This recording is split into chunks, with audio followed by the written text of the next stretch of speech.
Esto, traiste la cámara. Pues sí, allá atrás. Bueno, entonces vamos a comenzar. El tema, la apostasía de los últimos tiempos. Como siempre, los temas míos no son muy de eso, de motivar la conducta y que todos salgan de aquí felices de las conferencias que yo dicto. Pero es un tema demasiado importante en estos tiempos, como lo dice ahí, en estos últimos tiempos, porque soy un convencido, no tengo la menor duda de que estamos en el comienzo de los últimos tiempos, de los días finales. Para comenzar, veamos qué quiere decir la apostasía. La palabra apostasía viene de una palabra griega que es apistemi o afistemi, que significa apartarse de o separarse de, ¿sí? Principalmente esas dos, porque ustedes saben que las palabras en griego tienen muchos significados, pero principalmente esas dos, apartarse de o separarse de. En el caso bíblico, en el caso de nosotros los cristianos, entonces significa apartarse de la fe, ¿sí? Abandonar los caminos de Dios o separarse de la verdad. Eso es apostasía. O sea que hay apóstatas, o sea, personas que abandonan la fe, que abandonan el camino verdadero, que abandonan las cosas de Dios.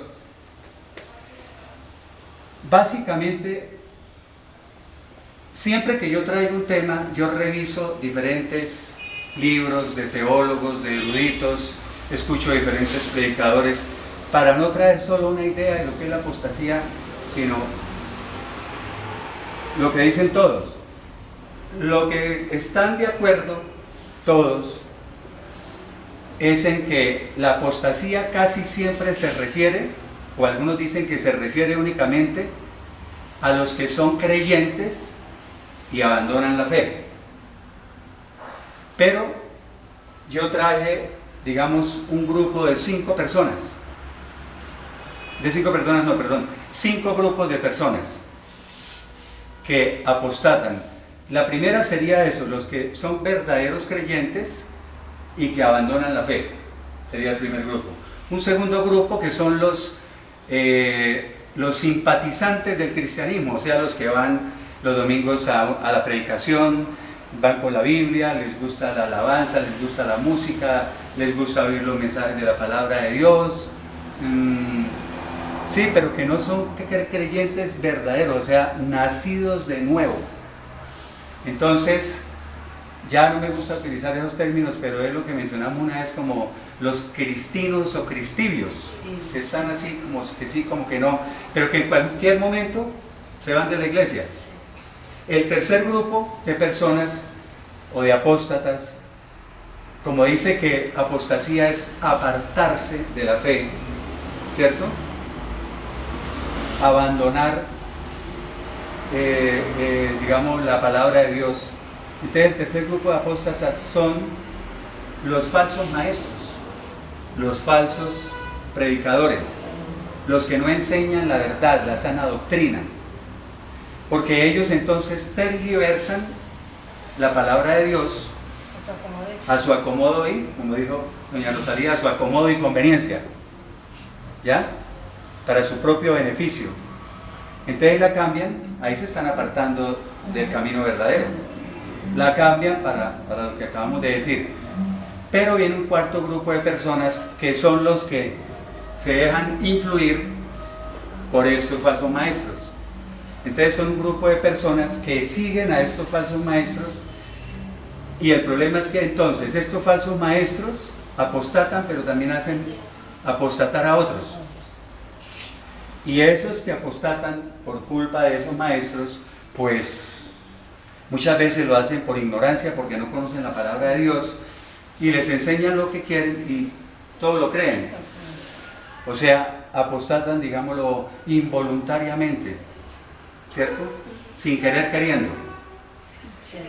Pero entonces Hay unos que, a pesar de que saben que están enseñándoles cosas erradas, siguen a esos maestros porque los motivan.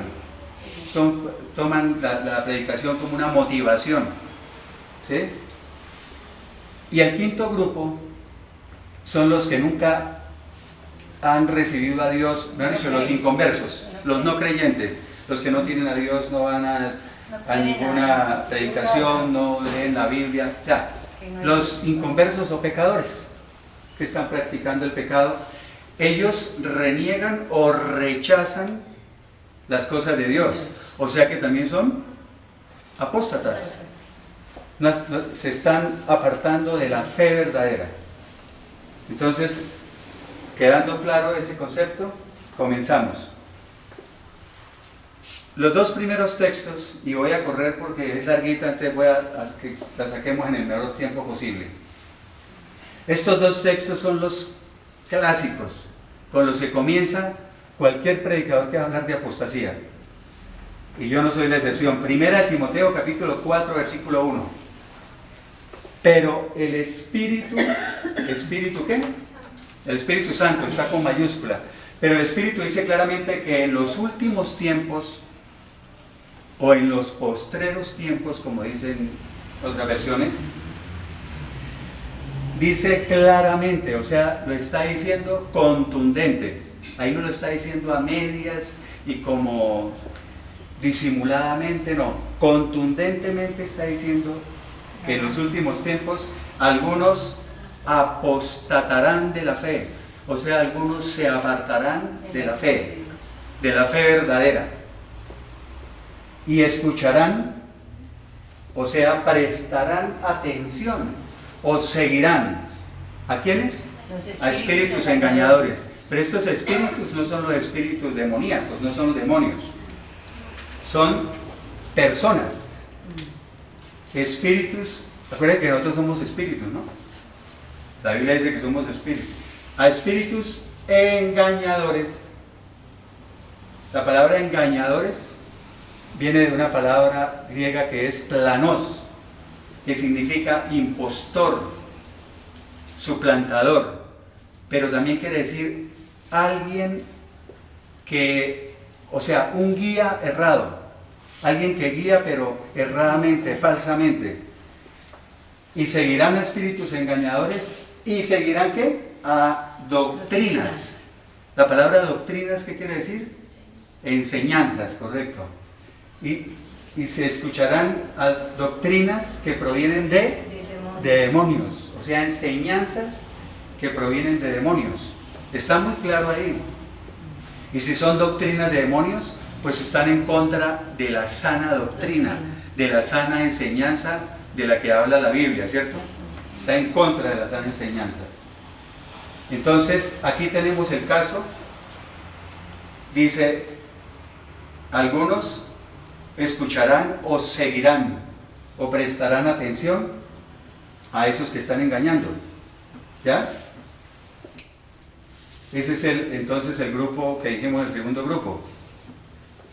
El tercer grupo de los que siguen a los que están enseñando cosas que no son. Segunda de Tesalonicenses, capítulo 2, versículo 3.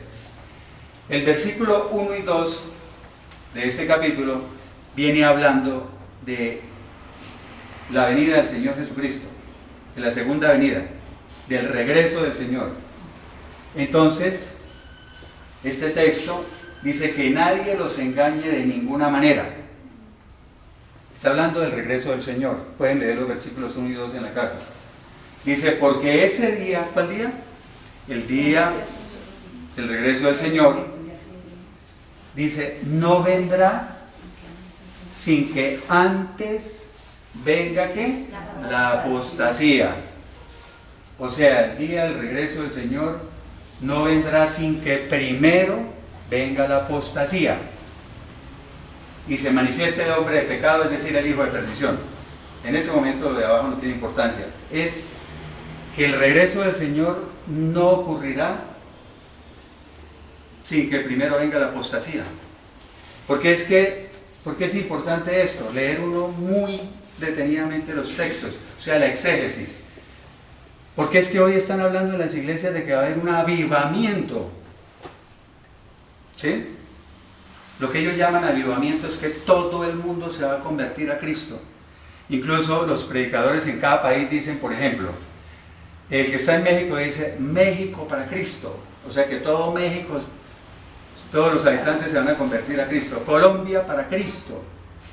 O sea, 50 millones de habitantes en Colombia se van a convertir a Cristo. Y eso no es cierto. Primero tiene que venir la apostasía. Ahí no dice que va a venir el avivamiento. Primero va a venir es la apostasía, o sea, la pérdida de la fe. Y cualquiera de nosotros que tenga un poquito de discernimiento, así no lo lea en la Biblia, se da cuenta que cada día la gente más se aleja de las cosas de Dios, más se enfrían, ¿sí? Menos les gustan las cosas de Dios. O sea, que leer la Biblia, eso que altera, ¿sí? Que ir a una predicación, a una conferencia, como la llamen, que altera eso. E incluso critican a la gente que está en los caminos de Dios. Y cada día se ve más apostasía. Entonces, continuamos. Empecemos a ver ejemplos de por qué la gente puede apostatar. Lucas capítulo 8, versículo 13, cuando vimos aquí la conferencia sobre la parábola del sembrador, vimos, lo voy a recordar rápidamente, dice que un sembrador salió a sembrar sus semillas, y que las semillas caían en diferentes terrenos, que esos terrenos representaban los corazones de las personas. Entonces dice que unas semillas cayeron en tierra fértil, otras cayeron sobre espinos, y entonces ahora vamos a ver este texto que está relacionado con eso. Dice, las semillas que cayeron sobre las piedras o sobre las rocas representan a los que al oír la palabra la reciben con gozo, o sea, con alegría. Pero como no tienen raíces profundas, creen por algún tiempo, pero al llegar la prueba o la tentación se apartan. ¿Qué quiere decir eso? Estamos hablando ahí de los simpatizantes del cristianismo, ¿ya? A los que les gusta ir a la iglesia pero que no son creyentes verdaderos. Dice, representan a quienes, los que oyen la palabra de Dios y la reciben con gozo, con alegría cuando van al culto los domingos, ¿ya? Dice, pero como no tienen raíces profundas, o sea, como no están arraigados firmemente en Cristo, creen solamente, ¿por qué? Por algún tiempo, dice. Pero apenas llega la prueba o la tentación, se apartan, se van. O sea, apostatan, se apartan de la fe. Porque hay gente que dice, oiga, pero la palabra apostatar solamente está en 2 textos, en los anteriores que vimos, ¿no? No, pero uno tiene que aprender a leer la Biblia y ver que dice, pero al llegar la prueba se apartan. ¿Se apartan de qué? De la fe. De la fe. Entonces, eso es apostasía, se apartan. Y ellos, ¿por qué se creen por algún tiempo? Hay muchos en las iglesias que solamente creen por un tiempo y se van aburridos, porque les han dado un mensaje incorrecto o equivocado. ¿Ya? Siempre pongo el ejemplo, la persona que se le quebró el negocio y aparece el cristiano que le dice, camine que en la iglesia se le arregla el negocio. Ese no es el mensaje verdadero, ¿ya? Entonces llegan no buscando al Señor Jesucristo, correcto, buscando las añadiduras, buscando lo material, buscando que se le arregle su situación y punto. ¿Ya? Y por eso muchos, cuando se les arregla la situación, hasta luego, ya me arregló la situación, hasta luego. ¿Sí? Pero también está el que llegó y le dijeron, no, allá se le arregla eso. Usted entre más plata hay en la iglesia, más se le arregla la situación económica. Y entonces sucede que a los 2 o 3 años sigue igual de quebrado. Y dice, pero yo llevo 3 años aquí diezmando y ofrendando y nada que me arregla. ¿Ya? ¿Por qué? Porque los mismos maestros le están diciendo eso. Si usted da bastante, Dios, mejor dicho, eso le va a devolver mucho dinero. ¿Ya? Claro que Dios bendice con dinero. Yo no estoy diciendo que no, porque después me malinterpretan. No, Dios bendice con dinero, pero Él no bendice a los que llegan con ese interés. ¿Ya? Entonces, claro, a los 2, 3 años lo mismo. No, aquí yo 10.000, nada, que me arregla el negocio. Pero no le dijeron, no, lo que pasa es que usted está diezmando, pero sigue en pecado. Nadie le dice. Sí, no, Dios bendice, pero hay condiciones. Juan capítulo 6, versículos 64 al 68. Aquí está hablando de los discípulos que seguían a Jesús. Y para que vean que no todos los que están en las iglesias son verdaderos creyentes. Acuérdense que hay un texto que dice que hay trigo y cizaña, ¿no? Que ambos están creciendo al mismo tiempo. Y una vez le dijeron, ¿cortamos la cizaña? Y dijo, no, déjala. Porque se puede llevar también de paso el trigo. Dejémoslo y al final hacemos la escogencia. Entonces, dice el Señor Jesucristo, pero hay algunos de ustedes que no creen. Y está hablando con personas que lo seguían, que no creen. Porque Jesús sabía desde el principio, o sea, desde mucho antes ya sabía quiénes eran los que no creían. Y dice, ¿y quién era el que lo había de entregar? O sea, ¿quién era el que lo había de traicionar? Entonces, de una vez digamos dos cosas. ¿Cómo se llama eso de que Él ya sabía todo desde antes? Hay dos palabras. Uno es la omnisciencia de Dios, ¿cierto? La omnisciencia. Omni quiere decir todo. Ciencia quiere decir conocimiento. O sea que Él conoce todo. Pero hay otro que es la presciencia. Suena mejor presciencia, ¿no? Pero es presciencia. Pre es antes. Ciencia, conocimiento, o sea que tiene conocimiento previo, conocimiento antes de las cosas. Eso es la omnisciencia y la presciencia de Dios.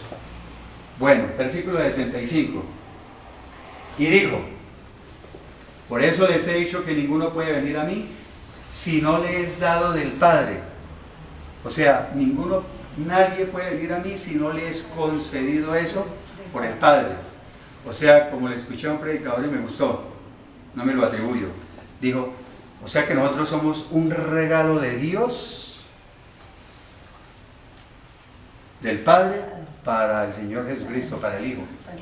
¿Sí? Exactamente lo dijo Armando Alducen. Entonces me gustó y dije, sí. Versículo 66, lo que está resaltado en amarillo es lo importante. Dice, desde entonces muchos de sus discípulos volvieron atrás. ¿Y qué? Ya no andaban con él, o sea, se apartaron de él, le volvieron la espalda. ¿Cómo se llama eso de que se apartaron de él? Apostasía. ¿Sí ven? No dice apostasía, pero apartarse de Dios, apartarse de la fe. Entonces ya no andaban con él, se apartaron de él. Apostasía. O sea que la apostasía viene desde mucho tiempo atrás, no es solamente en estos últimos tiempos, ya venía. Versículo 67. Entonces Jesús les preguntó a los 12, ¿quieren irse también ustedes? Le respondió Simón Pedro, Señor, ¿a quién iremos? Solo tú tienes palabras de vida eterna. Yo cuando hago la comparación de mi vida anterior, que fue un infierno, con esta, yo me hago la pregunta, ¿y después de esa vida para dónde me voy si abandono los caminos de Dios? ¿A quién voy a ir? Entonces, eso se lo tiene que preguntar de vez en cuando, ¿no? Continuamos. Juan capítulo 17. Bueno, mencionaba el texto anterior que él ya sabía quién lo iba a entregar, quién lo iba a traicionar, ¿cierto? ¿Quién era? Judas. Bueno, porque ahora vamos a hablar un poquito de Judas. Juan 17:12 dice, mientras estaba con ellos en este mundo, dice el Señor Jesucristo, yo los guardaba. Ese guardaba no es de obedecer, ¿no? ¿Recuerda que lo hemos dicho? Cuando dice guarda los mandamientos, es obedece los mandamientos. Aquí no es obedecer, yo los guardaba, es yo los, exacto, yo los cuidaba, los protegía con el poder de tu nombre. A los que me diste, o sea, confirmando que nosotros somos un regalo del Padre para el Señor Jesucristo. A los que me diste, yo los guardé, o sea, los cuidé, los protegí, y ninguno de ellos se perdió, sino el hijo de perdición. ¿Quién es? ¿Quién es? ¿El diablo? No.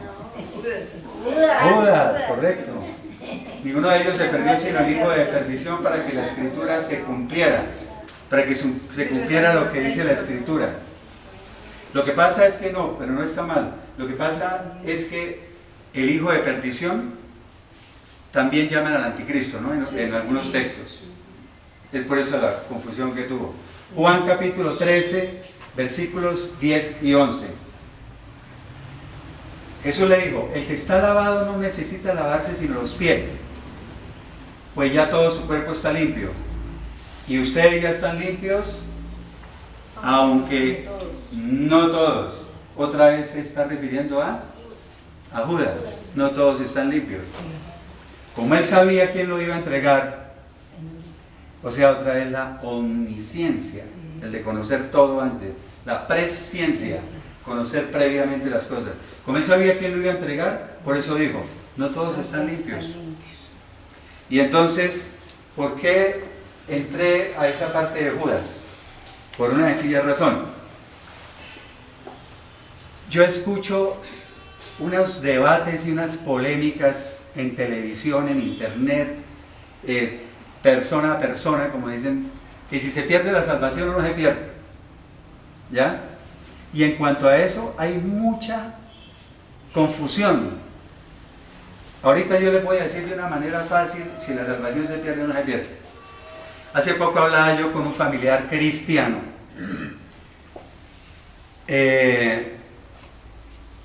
que estábamos hablando sobre la salvación. Entonces yo le dije, cuénteme, dígame una cosa, ¿Judas perdió la salvación? Y les hago la misma pregunta a ustedes. ¿Judas perdió la salvación? No. Ah, bueno, ya la niña dijo que no. La niña es repilosa, como decimos en Colombia, muy inteligente.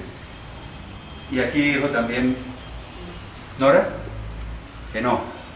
Entonces, cuando yo le dije, Judas no perdió la salvación, le dije yo así, y yo le pregunté, ¿Judas perdió la salvación? Y me dijo el familiar, claro, él la perdió. ¿Sí me entiende? Entonces yo le dije, no, Judas no perdió la salvación. Entonces eso me abrió los ojos y me dijo, uy, pero usted ¿qué está hablando? ¿Cómo le ocurre decir que Judas no perdió la salvación? Le dije, muy sencillo, es que no se puede perder algo que no se tenía. O sea, Judas nunca fue salvo. Y por eso el Señor Jesucristo dice que desde antes Él ya sabía. Es más, desde antes, nosotros sabemos que cuando dice desde antes de la fundación del mundo, eso ya estaba. ¿Sí? En la omnisciencia, en la mente de Cristo, eso ya estaba, que Judas no iba a entregar. O sea, ya sabía que Judas no era salvo. Entonces no perdió la salvación porque no se pierde algo que no se tiene. ¿Ya? Nunca la tuvo. Entonces esa es la polémica. ¿Ya? Porque, por ejemplo, hablemos del hijo pródigo. Cuando hablamos en una conferencia sobre el hijo pródigo,